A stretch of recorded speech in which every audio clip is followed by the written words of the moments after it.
Sa pagtaas ng presyo ng langis, tumataas rin ang presyo ng mga bilihin. Silipin rin natin kung paano nito naaapektuhan ang kalusugan ng ating mga kababayan.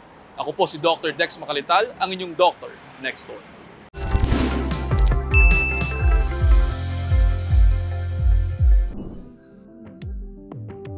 Dahil sa paggalaw ng presyo ng langis sa pandaigdigang merkado, muling inanunsyo ng Department of Energy ang big-time fuel price hike ngayong linggo.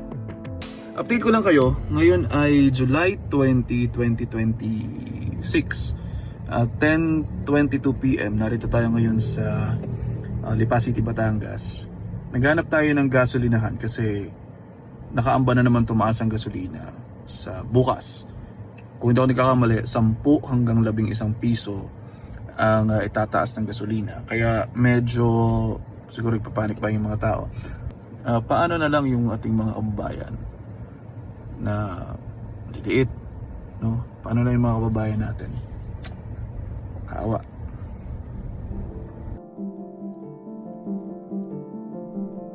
Ang mga jeepney drivers ay kabilang sa mga pinakaunang naapektuhan kapag tumataas ang presyo ng langis. Habang lumiliit ang kanilang kita, mas hirap tustusan ang sariling kalusugan, lalo na kung mayroong iniindang sakit na nangangailangan ng tuloy-tuloy na gamutan. Si Mang Michael, pilit na pinagkakasya ang mga gastusin mula sa naiuuwing pera mula sa pamamasada. Doon sa pagkakaroon ng krisis ng langis, paano nakaapekto sa kabuhayan niyo? Malaki kasi, maliit na yung kinikita namin. Tapos, siyempre, yung mga ibang bibili namin, kinakapos na kami kagaya sa maintenance namin. Hindi kagaya maintenance ko. O ano po bang maintenance nyo? Ano po ba sakit yun? Diabetic ako. Diabetes. So paano yun na ma-maintain nyo po yung maintenance nyo? Ngayon, sa ngayon, tinigil ko muna. Tinigil nyo? Oo. Bakit nyo tinigil? Medyo mahal na. Oo. Hindi no, nung una, di ba sabi nyo na... Ganito rin ang kalagayan ni Mang Wilson na tinamaan naman ng mild stroke nitong Desyembre. 2,000 yata may higit yung gamot ko. Kada 15 days lang. Nabibili nyo pa rin po ba yung maintenance nyo? Pang maintenance lang yung ano dito. Pang maintenance na lang yung? Kinikita. Saka konting pambahay. Umunti na umunti yung inaiipon. Oo, okay. Doble kayod din ang delivery rider na si Sean dahil halos lahat ng miyembro ng kanyang pamilya ay mayroong iniindang karamdaman. Nagme-maintenance sa high blood ang kanyang ama. Ang kanyang ina naman ay mayroong diabetes. At ang kanyang isang anak, kinakailangang i-therapy matapos ma-diagnose ng autism spectrum disorder. Langis na lang halos napupunta yung inyong kinikita sa pagiging rider. Ano po yung pakiramdam ng ganoon? Mabigat po sa aming ordinaryong Pilipino kasi mahirap po talaga sa amin yung pagtaas ng mga bilihin. Pero kailangan po kayanin kasi meron po tayong mga bata na kailangang tutukan para lumaki ng tama.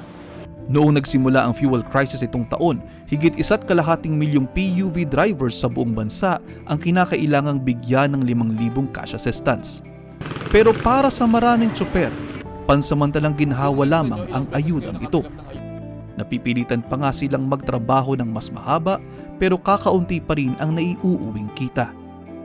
Since tayo naman nagbabayad ng tax natin, tayo nagpapasahod sa kanila, anong gusto nyong tulong ng gobyerno na makuha sana? Siyempre, yung bumaba yung mga bilihin. Saka siyempre kahit paano, mabigyan kami ng yung mga pang-maintenance sa gamot, di ba? Para din sa mga driver, lahat ng mga driver, bigyan din sana nila. So kung may mga libreng maintenance sana yung mga center natin, nasasapat sa isang buwan, malaking tulong sa inyo. Oo, malaking tulong kasi di ka nabibili.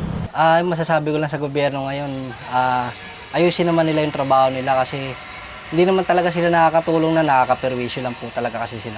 Hindi lang po kami ang naghihirap ngayon, halos lahat ng Pilipino naghihirap. Ang 3 tsoper na nakausap ko ang mukha ng libo-libong Pilipino na isinasantabi ang sariling kalusugan para patuloy na makipagsapalaran sa daan.